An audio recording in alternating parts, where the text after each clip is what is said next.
ولا رسول بعده ولا رسالة بعده. أما بعد فأعوذ بالله من الشيطان الرجيم. بسم الله الرحمن الرحيم. يا أيها الناس اتقوا ربكم الذي خلقكم من نفس واحدة وخلق منها زوجها وبث منهما رجالا كثيرا ونساء واتقوا الله الذي تساءلون به والأرحام إن الله كان عليكم رقيبا. صدق الله العظيم. معزز بھائی اور بزرگوں، اس وقت ہم لوگ نکاح کی مجلس میں جمع ہوئے ہیں. نکاح کرنا یہ اللہ سبحانہ و تعالیٰ کا حکم ہے، اور میرے اور آپ کے پیارے آقا تاجدار مدینہ احمد مجتبیٰ و محمد مصطفیٰ صلی اللہ علیہ وسلم کی پیاری سنت ہے. ایک بڑی تعداد ہے احادیث مبارکہ کی جس میں نکاح کے فضائل، نکاح کرنے والے کے فضائل، اس سنت پر عمل کرنے والوں کے فضائل بیان کیے گئے ہیں، ترغیبات بیان کی گئی ہے. آپ علیہ الصلوۃ والسلام نے اس کے طریقے بتلائے ہیں کہ نکاح کیسے کرنا چاہیے، نکاح کہاں کرنا چاہیے. ایک لمبی فہرست ہے. حدیث پاک میں آتا ہے کہ نکاح ایمان والے کے ایمان کا آدھا حصہ ہے. نکاح کو نصف الایمان کہا گیا. یہ ایمان کا آدھا حصہ ہے کہ نکاح کر لینے والے کا آدھا ایمان مکمل ہو جاتا ہے. اس کے پیچھے وجہ بھی بتلائی ہے. وجہ یہ ہے کہ ایک انسان دو ہی چیزوں کی وجہ سے گناہ کرتا ہے. ایک تو پیٹ کی وجہ سے، دوسرا شرمگاہ کی وجہ سے. تو شادی اور نکاح کے ذریعے سے ایک چیز محفوظ ہو جاتی ہے. اسی لیے آپ علیہ السلام نے فرمایا کہ نکاح نصف الایمان ہے، آدھا ایمان ہے. اتنا بڑا درجہ دے دیا گیا. کہاں نے لکھا ہے کہ عبادتوں میں سب سے لمبی عبادت اگر کوئی ہے تو وہ نکاح ہے. اس لیے کہ جنت سے چلی ہے اور جنت میں جانے تک باقی رہے گی. نکاح والی عبادت، نکاح والا عمل. جنت میں ابا آدم علیہ السلام اور اماں حوا کا نکاح ہو رہا ہے. جنت سے چلا ہے اور جنت میں جانے تک باقی رہے گا. تو نکاح ایک لمبی عبادت ہے. اور فرمایا حدیث پاک میں آتا ہے کہ نکاح کرنے والے کے ساتھ اللہ کی مدد ہوتی ہے. یاد رکھیں، نکاح کرنے والے کے ساتھ اللہ کی مدد ہے. حضور نے فرمایا 3 آدمیوں پر اللہ کی مدد کرنا لازم ہے. اس میں سے ایک ہے نکاح کرنے والا. اس لیے کہ نکاح کرنے والا وہ جب نکاح کر لیتا ہے گناہوں سے اس کو بچنے کا ذریعہ مل جاتا ہے. شیطان اس پر حملہ نہیں کر سکتا. تو فرمایا نکاح کرنے والے کے ساتھ اللہ کی مدد ہوتی. بے شمار فضائل بیان کیے گئے ہیں. ہمارے اکابر، ہمارے بزرگان دین نکاح کے سلسلے میں 3 باتیں بیان فرماتے ہیں. 3 باتیں. ہمارے غلام فرید صاحب لاکھاجی والا، ان کے صاحبزادے کے یہاں نکاح ہو رہا ہے. اور لڑکی بھی ہے غلام فرید صاحب کی دودھوالا. تو ماشاءاللہ اس عنوان پر، اس موقع پر ایک بات ضرور کہہ دوں کہ ہمارے بڑوں نے، ہمارے علماء نے، بزرگوں نے 3 باتیں بتلائی ہے۔ نمبر 1، یہ پوری نکاح کی تقریر کا خلاصہ ہے۔ پہلی بات تو یہ ہے کہ نکاح اور رشتے دینداری پر تلاش کرے، نکاح کرے یا رشتے تلاش کرے، دینداری پر رشتے تلاش کرے، اس لیے کہ نکاح کے مقصد میں سے ہے کہ نیک اولاد ملی۔ نکاح کے جو مقصد بتلائے ہیں اس میں ایک مقصد یہ ہے کہ ہماری نسل، ہماری اولاد نیک ہو۔ تو اولاد نیک تب ہوگی جبکہ اس کے لیے نیک ماں کا انتخاب کیا جائے، نیک عورت کو تلاش کی جائے، نیک خاندان تلاش کیے جائے، تو پھر ان کے پیٹ سے پیدا ہونے والی اولاد آٹومیٹک نیک ہوگی۔ قرآن کریم نے واقعہ لکھا ہے، قرآن میں بیان کیا، حضرت نوح علیہ السلام کا بیٹا، حضرت نوح علیہ السلام کی قوم پر جو طوفان آیا، عذاب آیا پانی کا، ساری قوم جو نافرمان تھی وہ بھی پانی کے عذاب میں چلی گئی، اور ساتھ ساتھ میں نوح علیہ السلام کا بیٹا بھی اس عذاب کا جو ہے شکار ہو گیا، اس عذاب میں مبتلا ہو گیا۔ ہم نے پڑھا ہے بارہا۔ کیوں؟ اس کی وجہ یہی تھی کہ اس کی ماں جو ہے کافرہ تھی۔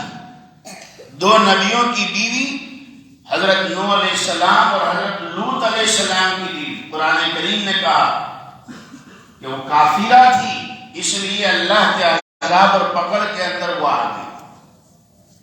خیر، یہ اس امت کا مسئلہ تھا۔ کسی کے ذہن میں سوال آوے تو میں کلیئر کر دوں، مولانا کی ذمہ داری ہوتی ہے کہ بات پوری کر دے۔ آج اس امت کی ہماری شریعت میں اور اس امت میں جب قرآن کریم آ گیا تو قرآن کا تو صاف اعلان ہو گیا کہ نکاح کے اندر مذہب کو دیکھا جائے گا۔ لڑکا مسلمان ہے، لڑکی بھی مسلمان ہونی چاہیے۔ لڑکی اگر ایمان والی ہے تو لڑکا بھی ایمان والا ہونا چاہیے۔ اگر مشرک اور کافر ہے، مذہب الگ ہے، تو ہرگز نکاح نہیں ہوگا۔ ایک نہیں 10 یا 100 مولانا اور مفتیان کرام کو بلا لے اور وہ نکاح پڑھاوے تو بھی نکاح نہیں ہوگا۔ نکاح ہم مذہب میں ہوتا ہے، ایک مذہب میں ہوتا ہے۔ تو خیر، عرض کرنے کا منشا یہ ہے کہ رشتے دینداری پر تلاش کریں، دینداری کی بنیاد پر رشتے تلاش کریں۔ رشتے کے مطابق ایک اور بات آپ کے سامنے عرض کر دوں، بہت سی مرتبہ ایسا ہوتا ہے کہ لڑکی والے اچھا رشتہ دیکھ کر لڑکی کا رشتہ آگے سے پیش کرتے ہیں، تو بہت سی جگہ پر ایسا دیکھا گیا کہ لڑکا یا لڑکے کے گھر والے وہ پوری زندگی اس کو تانے اس بات پر مارتے ہیں اور یہ کہتے ہیں کہ تیرا رشتہ تو تیرے باپ نے آگے سے دیا ہے۔ یہ تانے مارے جاتے ہیں، اس بات کو ایشو بنایا جاتا ہے اور وجہ بنائی جاتی ہے کہ تیرا رشتہ تو آگے سے دیا ہے، اور پوری زندگی اس پر تانے سنائے جاتے ہیں۔ کیا لڑکی والوں کا رشتہ آگے سے بھیجنا یا رشتے کی پیشکش کرنا یہ کیا سنت کے خلاف ہے؟ حضرت عمر فاروق رضی اللہ تعالیٰ عنہ کی بیٹی، میری اور آپ کی ماں حضرت ام حفصہ رضی اللہ تعالیٰ عنہ، خود آگے سے حضور کے سامنے رشتہ پیش کیا حضرت عمر فاروق رضی اللہ تعالیٰ عنہ کہ حضرت میری بیٹی کا میں آپ سے رشتہ کرنا چاہتا ہوں۔ کون سے سنت کے خلاف ہے؟ ہم ان نکاحوں کے عنوان سے جو اسلام کی تعلیم ہے اس کو پہلے سیکھے، سمجھے، اپنی زندگیوں میں اتارنے کی کوشش کرے۔ لوگ کہتے ہیں نکاح زندگی میں ایک مرتبہ ہوتا ہے، اپنے حساب سے ہم کر لیں گے، فلاں رشتہ دار ناراض نہ ہو جائے، فلاں ناراض نہ ہو اس لیے ہم یہ کرتے ہیں۔ نہیں، جیسے نکاح زندگی میں ایک مرتبہ ہے، زندگی بھی تو اللہ نے ایک مرتبہ دی۔ زندگی بھی تو بار بار کہاں ملتی ہے، یہی تو موقع ہوتا ہے حضور پاک صلی اللہ علیہ وسلم سے محبت کا ثبوت پیش کرنا، کہ خوشی ہو یا غمی ہم اللہ کے حبیب صلی اللہ علیہ وسلم کے طریقوں پر چلیں۔ کتنی بڑی سنت ہے میرے اور آپ کے آقا کی، کہ نکاح کر لینا حضور فرماتے میری سنت ہے۔ النکاح من سنتی، اے لوگوں نکاح کرنا میری سنت ہے۔ اور حضور پاک صلی اللہ علیہ وسلم اللہ کے محبوب ہے، اللہ کے پیارے ہیں۔ ناگرواڑہ کے بھائیوں، دودھ والا برادری کے میرے دوستوں بزرگوں، کتنا بڑا لقب ہے جناب محمد رسول اللہ صلی اللہ علیہ وسلم کا۔ اگلے نبیوں کو اللہ نے لقب دیے، حضرت ابراہیم علیہ السلام کو اللہ نے خلیل اللہ بنایا، اسماعیل علیہ السلام کو اللہ نے ذبیح اللہ بنایا، حضرت موسیٰ علیہ السلام کو اللہ نے کلیم اللہ بنایا، حضرت عیسیٰ علیہ السلام کو اللہ نے روح اللہ بنایا۔ جب میرے اور آپ کے آقا کا نمبر آیا اور آقا کا موقع آیا تو فرمایا اے پاک پروردگار، آپ نے ابراہیم علیہ السلام کو خلیل اللہ بنایا، اسماعیل علیہ السلام کو ذبیح اللہ بنایا، موسیٰ علیہ السلام کو کلیم اللہ بنایا، عیسیٰ علیہ السلام کو روح اللہ بنایا۔ اے اللہ آپ نے مجھے کیا بنایا، مجھے کیا درجہ دیا؟ تو اللہ سبحانہ و تعالیٰ نے فرمایا اے پیارے نبی، ہم نے آپ کو اپنا حبیب بنایا، حبیب اللہ بنایا۔ اتنا پیار، حضور کے طریقوں کو جنت کے راستے بتا دیے، نقش قدم نبی کے ہیں جنت کے راستے، اور اللہ تک ملاتے ہیں سنت کے راستے۔ یہ تو بارہا سنا ہے کہ حضور صلی اللہ علیہ وسلم کو اللہ نے حبیب بنایا۔ 5-7 منٹ اور مجھے دے دے اجازت، میں بھی انشاءاللہ آپ کے انتظار میں کب سے بیٹھا تھا، تو اب آپ کو بھی میری بات ختم ہونے کا انتظار کرنا پڑے گا، اور ماشاءاللہ آپ بھی بڑے موڈ میں بیٹھے ہیں۔ یہ تو ہم نے بارہا سنا تھا کہ حضور پاک صلی اللہ علیہ وسلم اللہ کے حبیب ہے۔ کچھ دن پہلے ڈکشنری کے اندر جب یہ لفظ تلاش کیا تو پتا چلا کہ حبیب کا معنی ہوتا ہے دوست، حبیب کا معنی ہوتا ہے دوست۔ دوستی کے عنوان پر، دوستی کے لفظ پر عربی میں 13 ورڈز آئے ہیں۔ کتنے ورڈز آئے؟ 13 لفظ آئے، اور 13 لفظ کا معنی ہوتا ہے دوست۔ مگر سب سے اوپر کا لفظ، سب سے اوپر کا لیول وہ حبیب کا ہے۔ سب سے پیارا دوست، سب سے عزیز دوست، فرمایا اس کو حبیب کہتے ہیں۔ ایک لفظ ہے دوست کے بارے میں آتا ہے زمیل، زا سے، اس کا معنی بھی آتا ہے دوست۔ ایک لفظ ہے جلیس، اس کا معنی بھی دوست۔ ایک لفظ آتا ہے سمیر، اس کا معنی بھی دوست۔ ایک لفظ آتا ہے ندیم، اس کا معنی بھی دوست۔ ایک لفظ آتا ہے صاحب، اس کا معنی بھی دوست۔ ایک لفظ آتا ہے رفیق، اس کا معنی بھی دوست۔ ایک لفظ آتا ہے صدیق، اس کا معنی بھی دوست۔ ایک لفظ آتا ہے خلیل، اس کا معنی بھی دوست۔ ایک لفظ آتا ہے انیس، اس کا معنی بھی دوست۔ ایک لفظ آتا ہے صفی، اس کا معنی بھی دوست۔ اور ایک لفظ آتا ہے قرین، اس کا معنی بھی دوست۔ اور پھر نمبر 13 پر آتا ہے حبیب، اس کا معنی بھی دوست۔ مگر ان لفظ میں اور حبیب کے لفظ میں زمین اور آسمان کا فرق ہے۔ زمین کہتے ہیں ایسے دوست کو جس سے دور کی سلام ہو، جلیس کہتے ہیں ایسے دوست کو جس کے ساتھ کبھی بیٹھا بھی ہو، سمیر کہتے ہیں ایسے دوست کو جس کے ساتھ بیٹھ کر تھوڑی بات بھی کی ہو،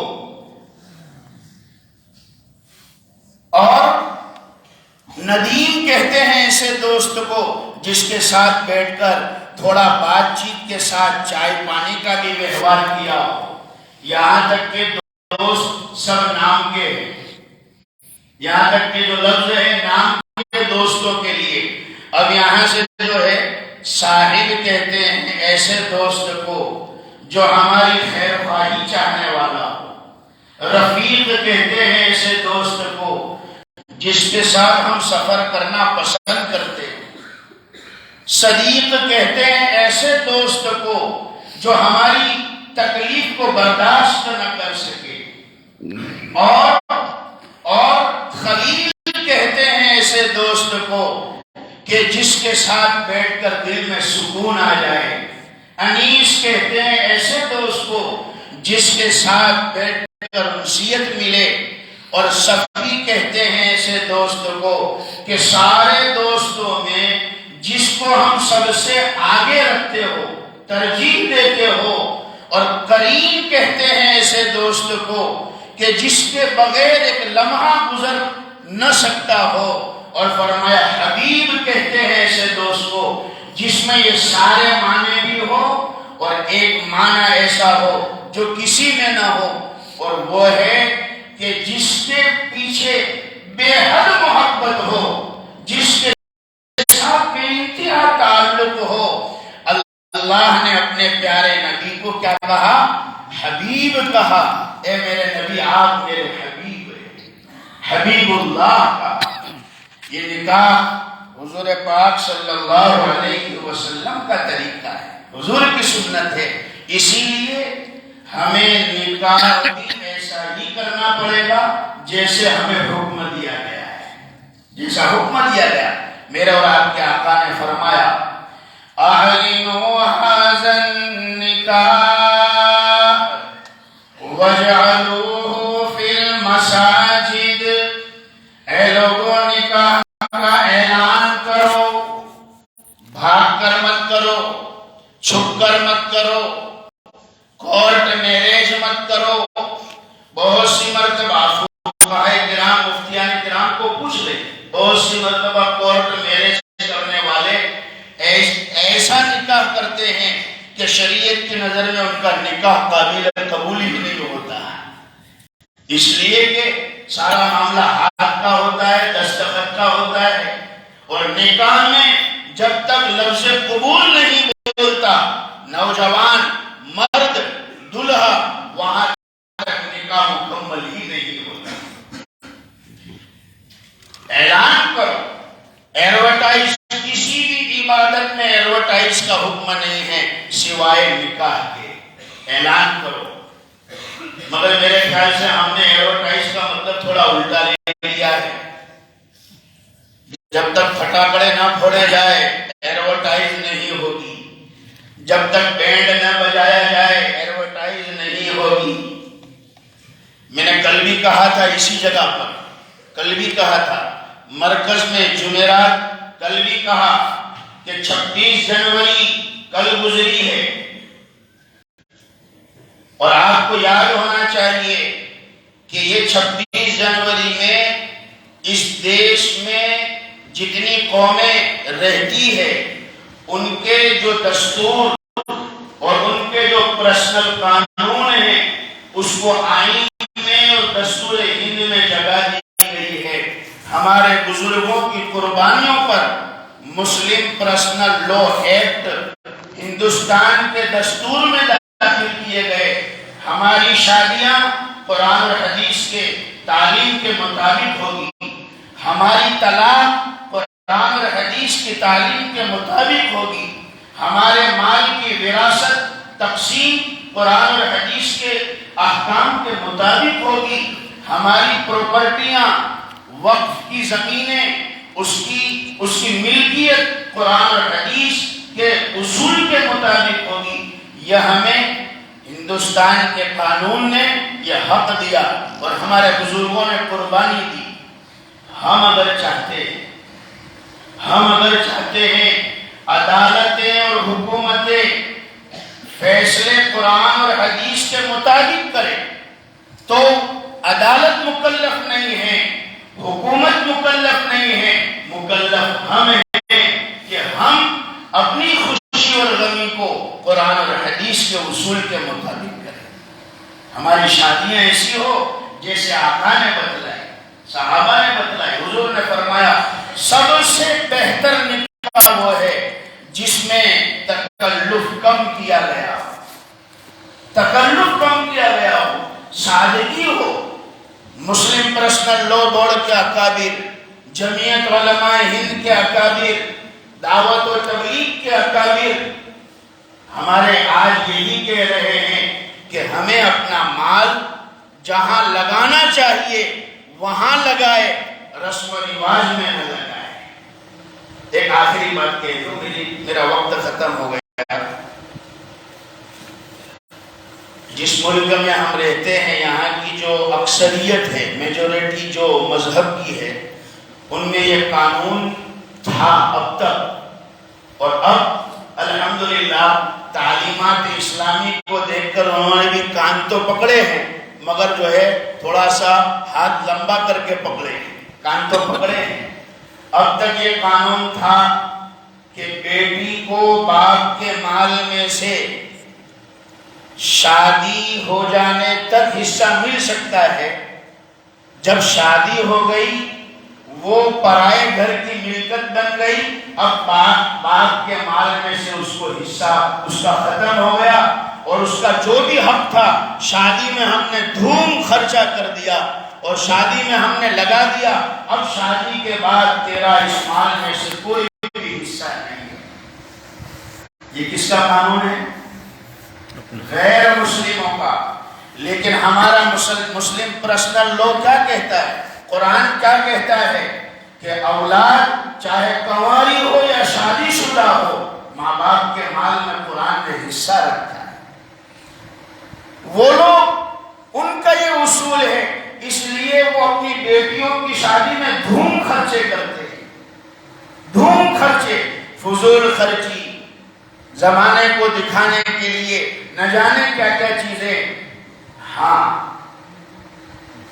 ہمیں اپنی اولادوں کو قرآن نے جو بتلایا کہ ان کی مال میں وراثت دو، ان کے قرآن نے جو حصے بتلائے ان حصوں کو ادا کرو، تو ہمیں اپنے مالوں کو رسم و رواج سے بچا کر، اپنے مالوں کو فضول خرچیوں سے بچا کر، اپنے اولاد کے حق جو قرآن نے بتلائے ہیں اس میں دینے چاہیے۔ میں بات پیش کرتا ہوں ہمارے دونوں غلام فرید، ماشاءاللہ دونوں سمدھی، غلام فرید صاحب لاکھا جی والا اور غلام فرید صاحب دودھ والا، دونوں کی اولاد کا یہاں نکاح ہونے جا رہا ہے۔ اللہ تعالیٰ اس نکاح کو مبارک فرمائے، زوجین میں محبت کا ذریعہ فرمائے، اولاد صالح کے وجود میں آنے کا ذریعہ فرمائے۔ نکاح کے عنوان پر ہمارے بڑوں نے 3 باتیں بتلائی، اس میں ایک بات یہ ہے کہ رشتے ناتے دینداری پر تلاش کرے، نمبر 2 نکاح کو آسان کرے، نکاح کو سنت کے مطابق کرے، اور نمبر 3 تیسری بات اور تیسری ذمہ داری یہ ہے کہ جب نکاح ہو جائے، شادی ہو جائے، اب میاں بیوی کا تعلق محبت والا ہو، ایک دوسرے کے حقوق کو ادا کرے۔ شریعت نے بہت سارے رشتے بنائے، مگر نکاح سے بڑھ کر محبت والا رشتہ اللہ نے بنایا ہے، اس لیے کہ اگر اس رشتے میں کمی آتی ہے، محبت میں کمی آتی ہے، حقوق ادا کرنے میں کمی آتی ہے، تو پھر شیطان کو نیو ایگزٹ کا موقع ملتا ہے، حرام رشتوں کی طرف لے جانے کا موقع ملتا ہے۔ ہماری شریعت میں لو میرج سے زیادہ لو آفٹر میرج کی تعلیم دی ہے کہ پہلے نکاح کر لو اور پھر اپنی بیوی سے جتنی محبت کرنی ہو شریعت کے دائرے میں رہ کر۔ یہ بھی یاد رکھیں نوجوانوں سے، کیونکہ بہت سی جگہ پر کہنے کا موقع نہیں ملتا ہے، ان نوجوانوں کو میں اشاروں میں کہتا ہوں، میرے خیال سے دونوں خاندان والے برا نہیں لگائیں گے، نہ آپ لگائیں گے، کیونکہ موقع ہی نہیں ملتا۔ ویسٹرن کلچر کو دیکھ کر اور گوری چمڑی والوں کو دیکھ کر بہت سے نوجوان اپنی بیویوں سے ایسی ایسی ڈیمانڈ کرتے ہیں جو شریعت کے دائرے سے باہر کی ہوتی ہے، جو حرام اور ناجائز ہوتی ہے۔